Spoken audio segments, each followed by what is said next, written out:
Oi, pessoal, sejam muito bem-vindos ao canal da Tapajós Engenharia. Eu sou a Júlia Galvão e no vídeo de hoje a gente vai falar sobre um assunto muito importante que às vezes acaba gerando muita dúvida na cabeça do pessoal. Chegou aquele momento de fazer a declaração do imposto de renda de 2021. Gente, para muitos é uma obrigação anual, né? E para tantos outros é um assunto que gera dúvida, confusão.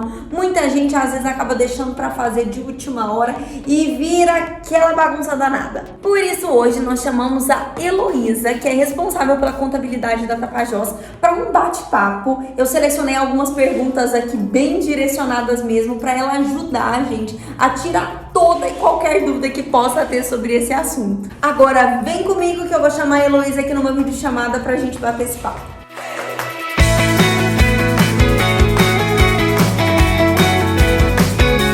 Sim, aqui com Heloísa Costa. Ô, Elo, muito obrigada por ter aceitado o nosso convite para estar aqui descomplicando esse negócio que é um tanto quanto complicado. O bendito ou a bendita da declaração do imposto de renda. Obrigada, Elo. Por nada, Júlia. Eu é que agradeço pela oportunidade de falar de um assunto tão importante. Demais, Elo. Agora, antes de qualquer coisa, eu queria que você contasse um pouquinho para o pessoal sobre quem é Heloísa Costa e qual trabalho Elo desenvolve. Meu nome é Heloísa, eu sou formada em Ciências Contábeis pela PUC Goiás, tenho especialização na área de contabilidade, auditoria e gestão de tributos e atuo desde 2009 como contadora da Tapajós. A mulher entende. Um pouquinho. Por uma questão mesmo de disponibilidade de tempo, eu não me dedico integralmente à declaração do imposto de renda, às pessoas físicas, à contabilidade de pessoas físicas. Eu preferi me dedicar à contabilidade de construção civil, da construção civil, né? Que é o ramo da Tapajós. Elo, nós vamos começar com o básico. Conta pra gente quem tem que fazer a declaração do imposto de renda, o mais básico de tudo. Antes de mais nada, Júlia, é importante a gente esclarecer o que é o imposto de renda. Ele é um tributo que ele é cobrado sobre o ganho. E a declaração do imposto de renda informa a Receita Federal o ganho anual do contribuinte, o tamanho do patrimônio e as variações. Com base nestas informações, é apurado o imposto devido, certo? Via de regra, quem está obrigado a fazer a declaração? Aquelas pessoas que tiveram ganho superior a R$ 28.559,70 no ano de 2020.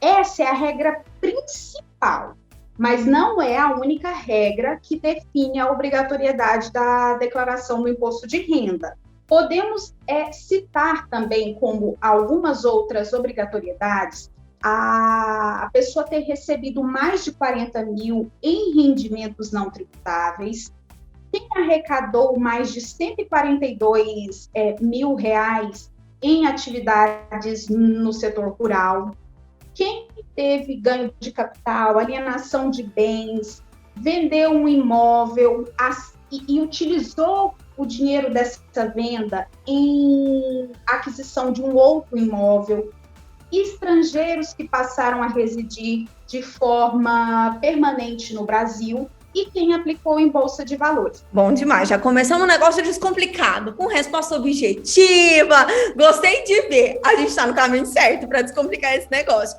Vamos para a nossa segunda pergunta, Elo. Elo, a gente tem que relembrar algumas coisinhas aqui. Essa declaração é sobre os rendimentos de 2020, certo? E qual é o prazo que a gente tem para fazer todo esse processo? Conta pra gente. Então, agora, em 2021, nós vamos utilizar como referência o ano calendário de 2020, os ganhos auferidos em 2020. Para a entrega da declaração do imposto de renda, geralmente a Receita Federal abre a entrega das declarações em março e encerra-se em abril. Desde o ano passado, por causa do coronavírus, por causa da pandemia, este prazo tem sido prorrogado. Inclusive, este ano, o prazo está prorrogado até o dia 31 de maio. Que legal. Não, isso daí é uma excelente opção para os atrasadinhos de plantão. Elo, é engraçado, né? Até meio que uma coisa cultural. A grande maioria das pessoas, e eu me incluo nelas, é incrível como a gente deixa para fazer as coisas em cima da hora, de última hora. Mas esse vídeo aqui, por isso que eu acredito que vai ser muito útil, é justamente para colocar ali na ponta do lápis mesmo essas últimas dúvidas, esses pequenos pontozinhos que são importantes da gente deixar bem alinhadinho para não ter problema de última hora. Isso mesmo, Ju. Mas vamos pensar aqui, Elô, se eu, Julinha aqui que vos falo, acabo perdendo o prazo, uma vez que deixo tudo para a última hora, acabo perdendo o prazo. Como é que funciona essa multa? Que multa é essa? Todo contribuinte, ele tem o prazo para declarar e quitar seus débitos com a Receita Federal. Mas aquele que atrasa ou que deixa de entregar, qual é o meu aconselhamento? Que essa pessoa procure regularizar a situação dela o quanto antes. Porque não é só a multa. O fato de você entregar atrasado gera a multa, que pode chegar até 20% do imposto devido, certo? Nossa! Mas esses não são os únicos problemas, não. A pessoa que deixa, que tem problemas e que não entrega, ela está obrigada, mas não fez a entrega da declaração no imposto de renda. Ela vai ter dificuldades para conseguir um empréstimo, um financiamento, ela não vai conseguir fazer a emissão do passaporte e fica até impedida de exercer cargos públicos. Então, assim, não é só a questão da multa. Pensa, na situação que nós estamos vivendo, a pessoa deixa de entregar uma declaração, surge uma oportunidade fora, ela não consegue emitir o passaporte. Então, é muito importante. Perdeu o prazo, vai pagar a multa? Já é fato. Este ano, passando do dia 31 de maio, se você não fizer a declaração, você vai pagar a multa. Essa multa ela vai ser calculada dependendo do tempo que você demorar para entregar a declaração e o que é importante, pode chegar até 20% do valor do imposto devido. Nossa, então além de doer o bolso da gente, fica um monte de coisa pendente, pelo amor de Deus. Você que está aí assistindo, não dê uma de Júlia, não deixe para fazer isso de última hora. Estamos aqui para sanar essas dúvidas para a gente deixar tudo alinhadinho. Elô, agora vamos falar de um conceitozinho aqui que é a famosa restituição. O que é isso? O que é essa restituição e que prazo tem essas pessoas para receber isso? O engraçado é que algumas pessoas não pagam o imposto o ano todo e depois elas perguntam assim, por que eu não tenho direito à restituição? Então, vamos esclarecer isso aqui. Eu vou citar um exemplo para facilitar a compreensão. Perfeito. Aquele trabalhador assalariado que receber acima de R$ 1.903,66 por mês, ele vai ter uma parcela do seu rendimento retido para que seja recolhido à Receita Federal. Isso é um imposto de renda retido na fonte. Então, isso é feito ao longo do ano, certo? Então, quando chega no momento de fazer a declaração do imposto de renda anual, que é a declaração de ajuste anual, nós vamos verificar o que você recebeu, quais foram as suas despesas, se elas são dedutíveis ou não, daí chega-se no valor do seu imposto devido. Quando você chega nesse valor do imposto, às vezes a pessoa tem muitos dependentes, ela teve muitas despesas médicas, e isso gera um excesso. A Receita Federal recebeu mais do que o que era devido. E isso é a restituição do imposto de renda. E a pessoa recebe isso de volta. E qual que é esse prazo que tem para essa restituição? Como que funciona? Bom, a Receita Federal organiza essa restituição em lotes. Quem entregar a declaração do imposto de renda primeiro, vai receber primeiro. Geralmente, a partir de maio, já inicia-se os lotes para a restituição do imposto de renda. Perfeito. Agora a gente já sabe o básico. Vamos dar uma elevada no nível dessa conversa? Vamos dar uma pequena elevada. Vamos lá, Elô? Elô, algumas pessoas podem estar se perguntando aí agora. Mas peraí, eu posso fazer isso por conta própria, todo esse processo por conta própria? Ou é preciso ter um profissional da área, um profissional da contabilidade para me auxiliar? Qual que é o momento? O que você indica? Que cenário que você vê? Essa é uma pergunta bem difícil de ser respondida. eu, como profissional, como técnica, sempre vou achar prudente que o contribuinte procure um profissional para que seja feita a declaração do imposto de renda. O que eu aconselho? A pessoa vai fazer a sua declaração do imposto de renda? Ela pode fazer sim. Não é obrigado você ter um contador para fazer a declaração do imposto de renda. Mas é muito importante que a pessoa leia. Vamos dizer assim, a gente tem lá dentro do site da Receita Federal, isso é muito importante, fica com uma dica excelente, um manual de perguntas e respostas. Então, assim, são inúmeras perguntas e situações já elaboradas pela Receita Federal que vão facilitar nesse entendimento. Parece ser muito simples, e de fato, mas uma informação colocada num campo errado. Eu ia falar isso, Elô. Ou feita de forma errada, pode trazer consequências inúmeras. E uma dor de cabeça depois, né? Que aí, depois não vai ter como fugir do profissional. Você vai ter que procurar o profissional para ele puxar o fio da meada e trazer a gente para a normalidade de novo. É, às vezes, aquele barato que sai caro, né? Eu sempre tenho muito essa noção. Aconteceu esse ano comigo. Eu até ajudei uma colega que estava na seguinte situação. Ela mesma faz a declaração do imposto dela. E ela havia recebido rendimentos acumulados. Era um processo que há vários anos ela estava aguardando. Ela simplesmente se desesperou, porque era uma quantia considerável. E como ela estava colocando esse valor como rendimento em um campo errado, ela simplesmente estava optando por colocar em um campo errado. Estava gerando um imposto para ela que ela realmente não tinha hoje condições de pagar esse imposto. Nossa, meu Deus. E foi simplesmente campo. A gente mudou um campo e mudou todo o cenário. Ela não teve que pagar o imposto, que ela estava, assim, bem preocupada. Ela chegou desesperada, né? Se isso acontece comigo, eu fico desesperada. Eu vou sempre recomendar que se procure um profissional. Porém, se você não quer procurar, pelo menos faça com bastante atenção. Elô, eu estava lembrando aqui agora, tem mais um outro ponto que, assim, é bem comum de surgir dúvida. Por exemplo, como que a gente faz com campos, por exemplo, como plano de saúde, como educação, gastos com educação? Como que funciona isso dentro da declaração? Bom, a declaração do imposto de renda ela é feita através de um programa disponibilizado pela Receita Federal. Basicamente, os dados que a gente deve informar são os dados pessoais, os dados dos dependentes, os rendimentos, tanto os tributáveis quanto os não tributáveis, devem ser informados, os pagamentos que podem gerar as deduções do imposto de renda, né?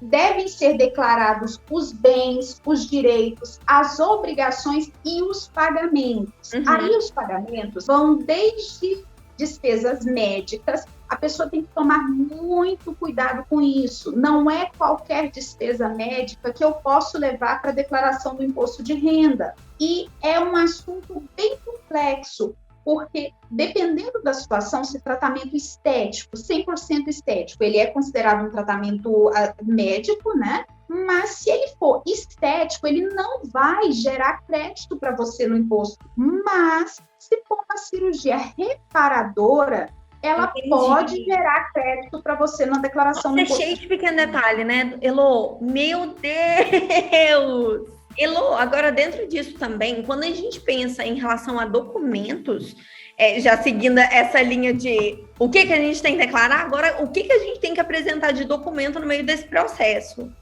De documento, basicamente, você não vai ter que apresentar nada. Você vai apresentar as informações preenchidas no programinha da declaração do imposto de renda. Mas você tem que ter esses documentos guardados. Aconselha-se que esses documentos fiquem guardados por 5 anos, tá? Para caso a Receita lhe chame para poder prestar contas. Por exemplo, você teve deduções altíssimas de despesas médicas e você ser chamado a apresentar. Então, você tem que ter esses documentos guardados. Perfeito, que seria um comprovante de pagamento, coisas nesse sentido? notas fiscais de vacina, por exemplo, recibos de pagamento de dentista, comprovante de pagamento de escolas, né? No caso de dependentes. Esses são os documentos que você precisa ter, vamos dizer assim, guardado. Você precisa da declaração do ano anterior, os números dos seus documentos pessoais, os informes de rendimento. O que é isso, informes de rendimento? Aquele trabalhador assalariado, geralmente o RH da empresa é quem fornece esse informe de rendimento. As pessoas que têm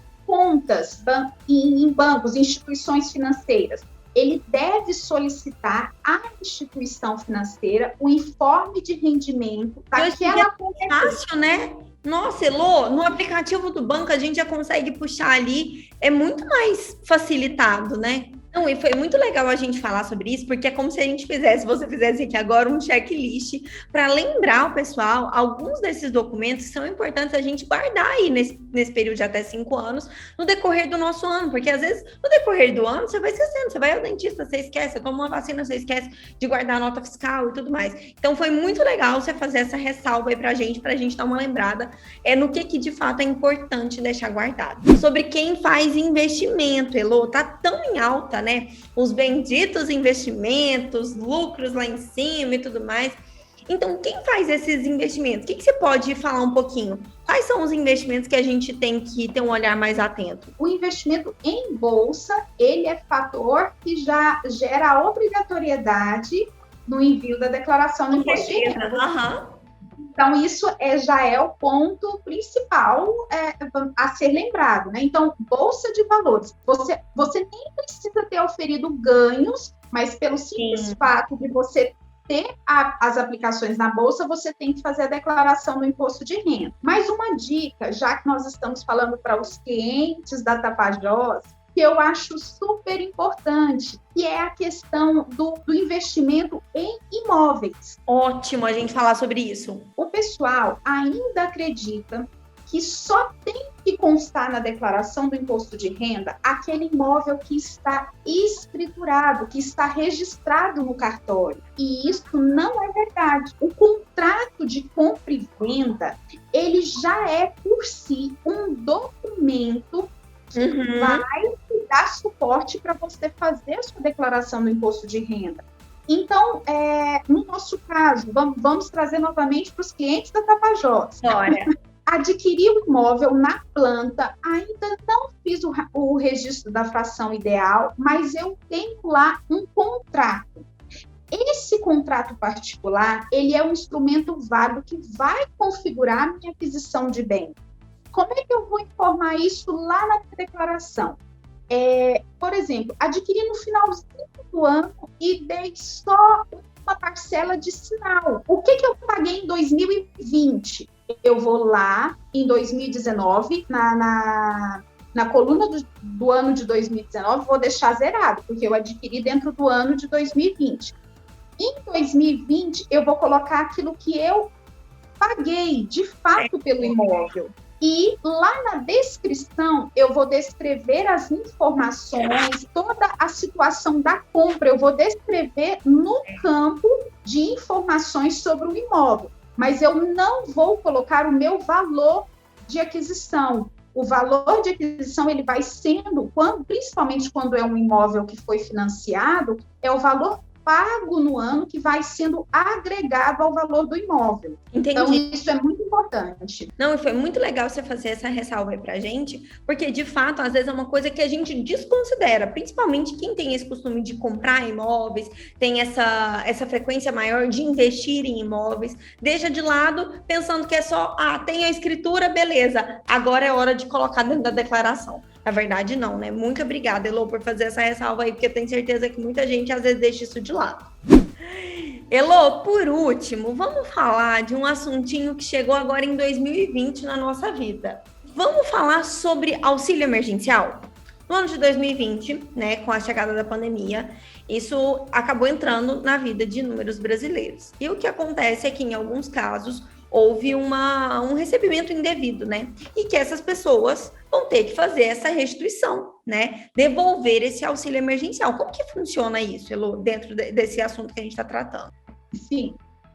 O que acontece? Algumas pessoas atingiram o limite de R$ 22.847,76.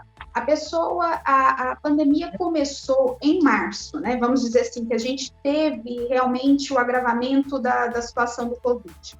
A pessoa estava empregada e lá no mês de abril ela foi demitida. Certo, ela já estava demitida, ela fez o cadastro para o recebimento do auxílio emergencial e começou a receber.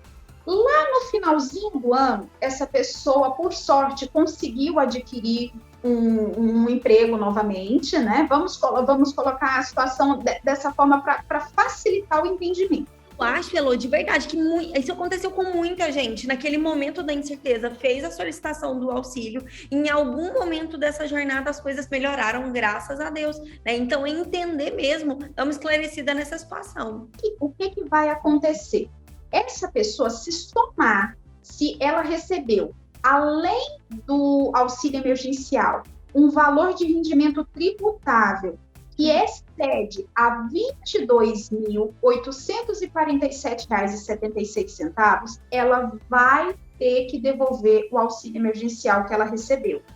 Todo ele? Todo ele é o auxílio, tá? Porque tem aquele complemento do auxílio que foi pago bem no finalzinho do ano. Aquele complemento não estão falando ainda na devolução dessa parte, não. Mas o auxílio emergencial, sim. E como que a pessoa fica sabendo disso? Imediatamente, quando ela fizer a declaração do imposto de renda, é automático. A hora que ela terminar a declaração, que ela enviar a sua declaração, ela já vai receber uma informação de que ela terá que devolver esse auxílio emergencial. Porque hoje, quando você tem um débito com a Receita Federal, você pode utilizar a sua restituição para fazer esse pagamento. Você pode abater. Você tinha lá uma restituição de R$500, mas por algum motivo deixou de pagar um DARF de R$100. A Receita vai te avisar. Olha, você quer fazer o desconto? E ela abate da sua restituição e te paga a diferença. No caso do auxílio emergencial, isso não é possível. Vai ser emitido um DARF único, onde não há parcelamento e a pessoa tem que fazer o pagamento a devolução do auxílio emergencial recebido. Exato. Mas é um processo simples também, né? Não é nada muito complexo. Simples, não é nada muito complexo. A gente tende a acreditar que uma parcela muito grande fez o recebimento, vamos dizer assim, de forma não correta, né? Mas algumas pessoas podem ter tido essa situação que a gente levantou aqui agora. Elas estavam empregadas, no meio do ano se viram numa situação que não tinha outra opção a não ser fazer a opção pelo auxílio emergencial, e depois, no final do ano, conseguiram se recolocar no mercado de trabalho novamente. Então, tem essas possibilidades também. Então, assim, é muito interessante que, nesse caso, a gente vai ter que somar, a gente vai ter que... porque se eu pegar o informe de rendimento da minha primeira empresa, não vai atingir. Aí eu pego o informe de rendimento da minha segunda empresa, não vai atingir, mas eu tenho que somar os dois para verificar esse limite que a Receita Federal me deu. Então, diante dessa última fala sua, dá para a gente entender que não é todo mundo que recebeu o auxílio emergencial que precisa fazer essa devolução. Não, somente aquelas pessoas que ultrapassaram esse valor desses 22 mil somados. Na verdade, assim, eu vou considerar 22 mil os meus rendimentos tributáveis, exceto o auxílio emergencial. Mas essa declaração, nesse caso específico, Elô, tem alguma diferença? Como que é? Não tem nenhuma diferença. É feita também no programa, no campo específico de rendimentos tributáveis, não tem nenhuma questão. A pessoa deve, inclusive, procurar também o informe de rendimento do auxílio emergencial. Ele entra no site da Receita, faz uma busca, ele vai pegar inclusive o CNPJ do governo que fez o pagamento, para que ele possa declarar isso como rendimento dentro da declaração do imposto de renda dele. Então, só para finalizar, para a gente ver se ficou de fato muito bem entendidinho, se chegou no teto ali, de fato, ela vai precisar fazer essa devolução, ela não consegue parcelar, certo? Certo. E o pagamento é através de uma guia, algo nesse sentido. É um DARF que vai ser emitido, ela pode emitir, inclusive, no momento que ela fizer a transmissão da declaração do imposto de renda, o próprio programa que gera a declaração do imposto de renda e transmite, gera o DARF para ela fazer o pagamento. Perfeito. Elô, acredito que conseguimos chegar aqui num momento em que a maioria das dúvidas foram de fato sanadas. Elô, eu tô aqui agora para te agradecer de coração por ter tirado um pouquinho do seu tempo para vir aqui de fato nos auxiliar com esse assuntinho que geralmente gera tanta dúvida, mas que com o seu carinho e com toda a sua boa vontade ficou tão bem explicado e tão próximo da nossa realidade. Então, em nome de toda a Tapajós, em nome aqui do canal, da nossa audiência aqui do YouTube, eu quero te agradecer por toda a sua ajuda, dizer que o canal da Tapajós está de portas abertas, vamos falar mais, descomplicar esse mundo da contabilidade para a galerinha aqui do YouTube, e eu estou muito feliz, viu? Muito bom, Júlia. Isso, de fato, eu, como profissional da contabilidade, eu costumo sempre dizer o seguinte, que a matéria de administração, ela deveria ser introduzida no nosso meio educacional desde o início. Por exemplo, se torna um empreendedor e surgem tantas dificuldades, é tão complexo, né? E se isso fosse desmistificado desde lá da nossa educação primária, isso seria muito interessante para nós, porque facilitaria, vamos dizer assim, o desenvolvimento e talvez evitaria até um pouco vamos dizer assim, das empresas que não vão para frente justamente pela falta do conhecimento, do administrar. Não é tão simples, mas é possível. A gente consegue. Com um pouquinho de esforço, a gente consegue. Exatamente. E é por isso que a gente, enquanto Tapajós, espera de todo coração a você que aí está nos assistindo, que esse vídeo tenha sido útil na sua jornada. Você já sabe que a gente está aqui por vocês. E chegamos no finalmente do nosso vídeo. Um beijo para nossa Elô. Um beijo para você que chegou até aqui nos assistindo. Espero de todo o coração que você tenha gostado. Obrigada, Elô! Eu que agradeço, Júlia. E a gente espera que esse conteúdo tenha sido muito útil para você. Você já sabe, né? Se gostou desse vídeo, clique em gostei, compartilhe com seu amigo e sua amiga que tá precisando, dar uma sanada nessas dúvidas sobre declaração do imposto de renda. E já sabe também, se tiver ideia de novos conteúdos que podem te ajudar e que a gente pode estar junto nesse processo, comenta aqui embaixo. Um beijo e até o próximo vídeo.